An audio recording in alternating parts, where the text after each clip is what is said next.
Halo Gadgeters. Sebelum gue mulai, gue mau minta maaf dulu nih. Pas lagi first impression Xperia 5 Mark III minggu lalu, gue bilang gue bakalan in-depth banget reviewnya, sampai daging-dagingnya, sampai sub-sub-subnya, semua dikupas tuntas. Tapi setelah pakai Xperia 5 Mark III selama seminggu, ada beberapa hal yang bener-bener ganggu banget experience-nya buat gue, sehingga gue mengurungkan niat tersebut. Jadinya video kali ini nggak sepanjang yang mungkin kalian harapkan, tapi ya mudah-mudahan gue bisa tetap menyentuh semua hal positif dan negatif dari Xperia 5 Mark III di video ini. Yuk kita lihat.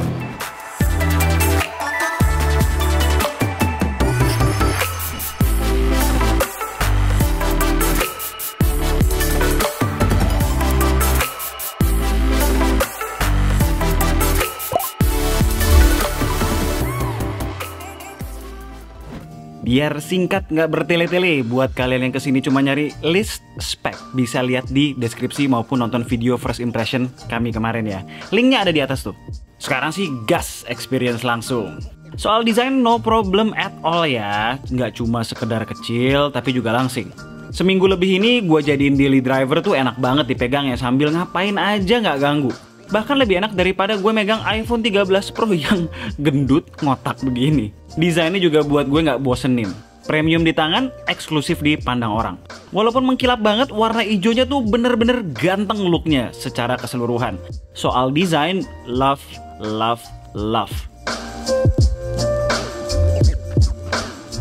Menurut gue, justru desainnya inilah yang menjadi problem utama ketika disandingkan dengan beberapa pilihan jeroan yang dipilih Sony.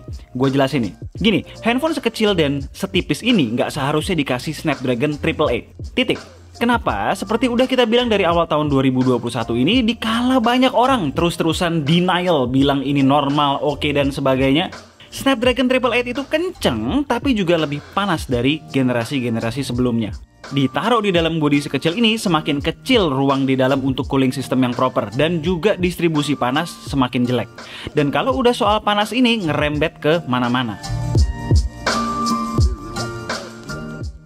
Pertama, efeknya jelas ke performa. Kalau abis nggak dipakai beberapa lama, kita angkat, nyalain, terus kita pakai, ya fine-fine aja. Begitu abis dipakai normal lamaan dikit aja, di ruangan yang nggak dingin, siang-siang gitu, ngelakuin apa aja bisa kena throttling alias speed chipsetnya diplanin demi mitigasi panas.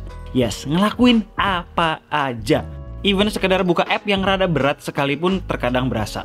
Surprisingly, dipakai main game nggak seagresif itu throttlingnya, masih dibiarin sampai 43 derajat. Kalau di luar game, 38-40 Celcius aja udah berasa throttlingnya. Kemungkinan ketika dia deteksi kita lagi jalanin game, batas throttlingnya dinaikkan.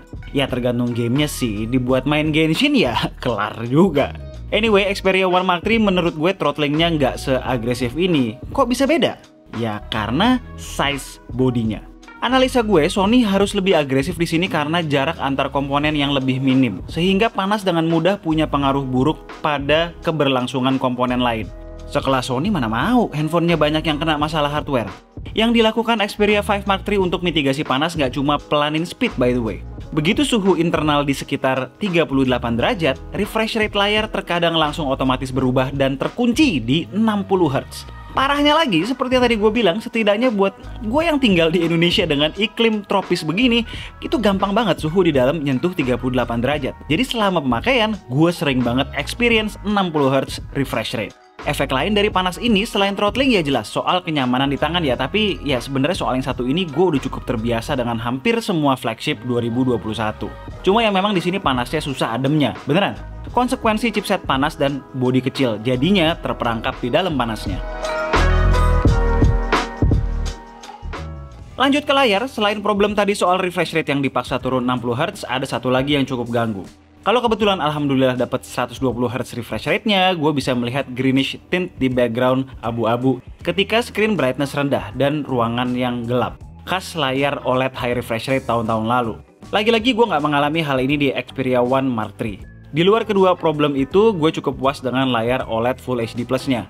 Dipakai nonton hayu, gaming touch response enak, dipakai keseharian mantap berkat warnanya yang punchy dan hitam yang pekat ala OLED.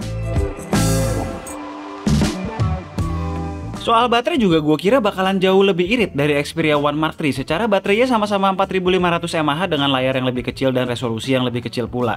Ternyata 11-12 aja. Kalau nggak dipakai gaming dan nggak terlalu intens natap layar terus-terusan, baterainya bisa tahan 24 jam lebih dengan screen on time hampir 6 jam.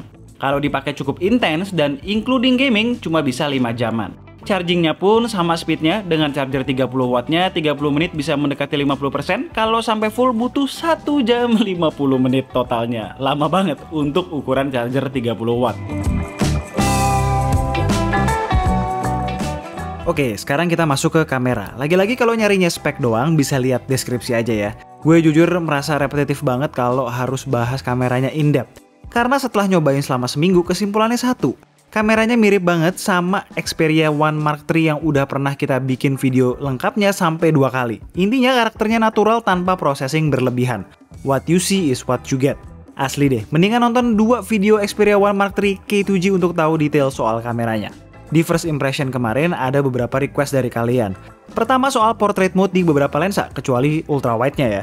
Yep, seru banget pakai fitur yang namanya lens blur ini di lensa tele ekivalen 70mm-nya. Simulasi bokehnya creamy dengan edge detection yang cukup bagus pula. Ada juga yang nyuruh pakai manual mode dan kasih lihat bedanya dengan auto. Nih, auto sih tetap ada processingnya ya, ada shade of magenta gitu di skin tone, Sony banget. Dynamic range tetap diratain juga. Kalau manual ya bener-bener apa adanya, termasuk dynamic range-nya. Di keduanya, sharpness natural hampir nggak ada jejak over sharpening. Yang keren banget justru kalau kita shoot pakai RAW DNG dan edit sendiri. RAW-nya tuh bukan abal-abal karena merekam banyak info dari scene tersebut. Masuk ke kondisi indoor lighting lebih berasa lagi manfaat dari RAW ini. Autonya berantakan karena bingung menentukan warna akibat lighting yang nyampur-nyampur antara lampu kuning tungsten, cahaya luar maupun aksen-aksen lighting dengan temperatur yang berbeda. Manualnya membantu walaupun banyak detail hilang tetap kena processing. Di RAW-nya bisa nentuin balance yang tepat antara warna, detail, dan exposure yang pas. Ada juga nih yang minta versusin sama Pixel 6 Pro dan iPhone 13 Pro Max. Sama iPhone sebenarnya udah banyak ya di video Xperia One Mark III. Nih, gue tambahin versus Pixel 6 Pro. Di kondisi lighting kayak gini, iPhone paling nggak tajam, warna kuning datang dari mana juga nggak jelas. Pixel paling tajam tapi jelas ada processing yang berlebih. Sedangkan Xperia 5 Mark III ya seperti kondisi asli di mana nggak ada cahaya langsung apapun ke muka kameramen gue ini. Kalau mau mantep ya memang balik ngedit RAW-nya sendiri. Ini nih baru bener kondisi asli dengan sharpness yang pas, walaupun memang sedikit noisy tapi ya nggak terlalu ganggu. Terakhir ada yang minta foto low light pakai manual mode-nya Xperia 5 Mark III. Nih, low light versus iPhone 13 Pro Max dan Pixel 6 Pro sekalian. Jelas tanpa night mode soal sharpness dan exposure, Xperia 5 Mark III kalah dari iPhone dan Pixel. Pakai RAW malah makin berantakan. Paling menang di representasi scene secara akurat aja. Walaupun begitu, menurut gue Pixel 6 Pro masih cukup deket dengan kondisi asli sementara mempertahankan sharpness. Oke, itu aja request dari kalian ya. Sebenarnya banyak sih requestnya, tapi ya maaf banget ya, nggak bisa gue penuhin semua.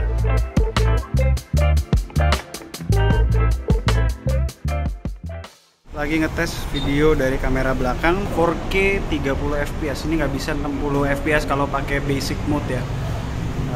Pakai kamera app yang basic nggak bisa 4K 60. Tapi kelebihannya memang lebih stabil dibandingkan kalau kita pakai yang Cinema Pro App. Sebagai perbandingan ini pakai Cinema Pro App, pilihan FPS-nya lebih banyak, tapi walaupun opsi stabilisasinya udah gue nyalain, tetap sama kayak Xperia One Mark III, soal stabilisasinya kurang banget. Nah, sementara untuk video kamera depannya untuk di 1080p 30 fps. Mirip ya kayak smartphone asal Tiongkok. Ini nggak ada improvement sama sekali dari Xperia One Mark III.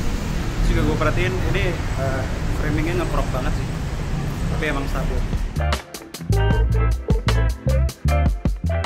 Fitur-fitur lainnya yang gue rasa penting di Note, yang pertama adalah speakernya yang lagi-lagi nggak sebagus Xperia One Mark III. Walaupun stereo, terdengar sedikit cempreng, kebanyakan treble.